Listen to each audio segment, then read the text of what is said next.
Yunjin's coming out soon, and she's going to be a game-changing unit for a lot of normal attack-focused characters out there. We're talking adding 15,000 plus damage to every normal attack that you do during her elemental burst. She's gonna be a magnificent character out there, and then in the future on this channel, we're gonna have the actual build guide for her out there when I finalize the math and I'm ready to give it out there. You guys are gonna have access to it. It's gonna be a wonderful thing out there. I haven't really been excited for a character like Yunjin in quite a long time because she's gonna allow you to make some of these, you know, maybe not the best characters in the game, do a lot of crazy stuff and really sort of, you're gonna be able to maximize their potential. So the first two things that she's gonna have access to, her elemental skill. Yunjin has a Beidou style elemental skill. Works the same exact way. You can hold it down, absorb damage, although Yunjin's absorbs all damage better because it's a geo barrier. So physical damage in all elemental types are 150% efficiency bonus, which is going to be awesome out there for that big sort of meaty temporary shield. Now, it's not a shield that lasts forever. It's only while you're blocking. On top of that, she does have that Beidou passive, so you can perfect counter with it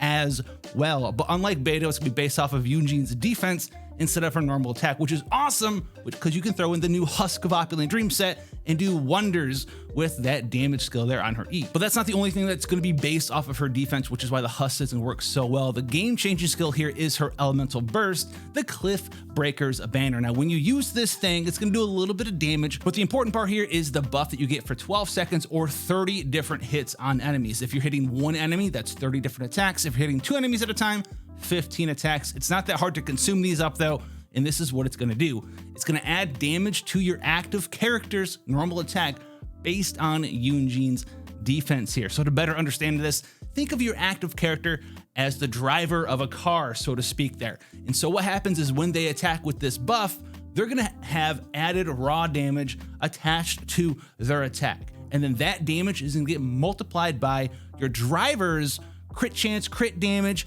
damage bonus up, all that stuff that can apply there is going to get added onto Yunjin's little bonus there. And this is what's going to allow you to take, say, so like a 2,500 raw damage bonus from Yunjin and turn it into that 15k, 20k extra damage a hit, because you can build your character for big damage bonus up, as well as large amounts of crit chance and crit damage, and also build Yunjin for just a ton of defense, because the game isn't going to care what Yunjin's crit chance, crit damage, and damage bonus up is. It cares what the drivers is. So you max out Yunjin's defense and you max out your character's DPS potential like you do normally, and you're going to be getting way more bonus damage from Yunjin than anyone else really in Genshin Impact. We're talking, if you can hit that 15 to 20k, right, 30 hits, that's a substantial amount of damage. Just 600,000 extra damage from your driver's character during that 12-second window, which is a ton. And then in addition to that, Yunjin's a pretty flexible character. She can work better with multiple elements, but she doesn't have to. So that raw damage bonus amount that we were just talking about, she has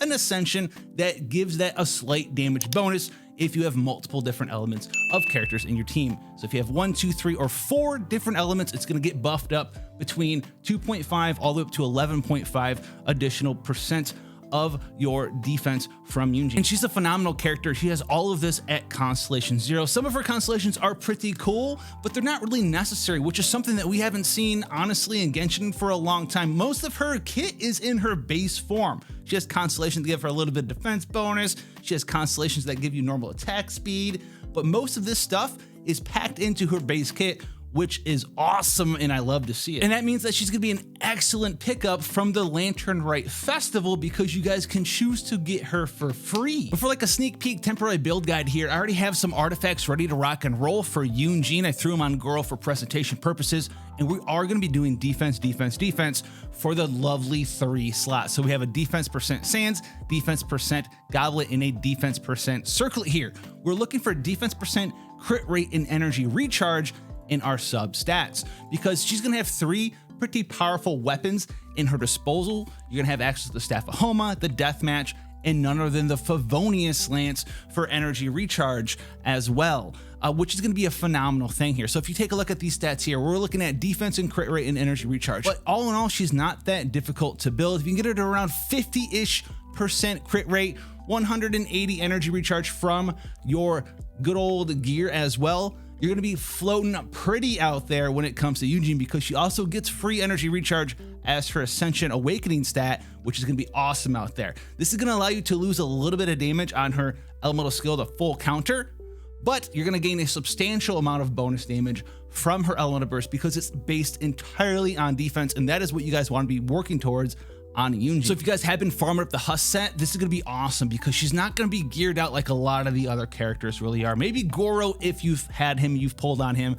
but not a lot of characters in the game are using these defense main stat artifacts on the Goblet and the Circlet specifically there. And you're also not really trying to roll just crit chance and defense and substats everywhere either, but you're going to want them for Yunjin so she can kind of use your leftover gear, and it's going to be her best gear. Now, one of the main reasons you're going to want to roll that substat crit chance on your artifacts is because of Favonius Lance. It's going to be an awesome weapon for her elemental burst sustainability wise, because, well, you don't really have a lot of DPS options for spears for Yunjin because she's based entirely off of defense here. So getting the extra crit damage and crit chance is cool, but if you can't get the energy recharge to make sure that you have the highest uptime on that burst, that's where you're gonna be the saddest of all time. So Favonius Lance is gonna give you that massive energy recharge, and then your crit hits are going to generate elemental particles for both Yunjin and your party. So she can be a pretty solid battery out there. We've already seen how many elemental particles a Beidou perfect counter does. Do that with Yunjin and have the Fav Lance on her,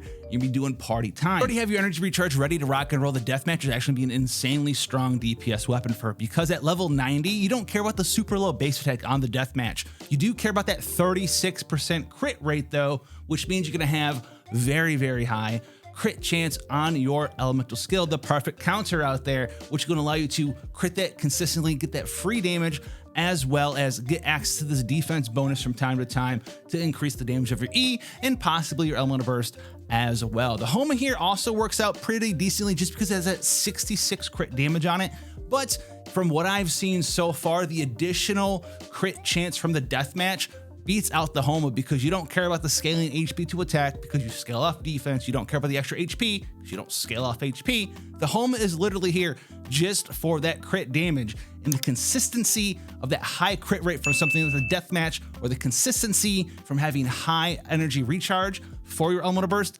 beats out the 5-star weapon options completely. There's gonna be a ton of normal attack focused characters that are not really in the limelight that Yunjin's gonna buff up a substantial amount. We're talking likes of Noelle, Yoimiya. Eula can get a pretty big buff from this as well. If you have a character that you see that you're spamming normal attacks with over and over and over and over, Yunjin's probably gonna have a good time in there. One of the teams I want to put together and use the most is a Rosaria DPS team based around Rosaria in Yunjin, and it's going to be numbers everywhere with this character and this team. But there are going to be a ton of these characters out there that you guys are using every day. So let me know down below which one you're going to actually use with Yunjin.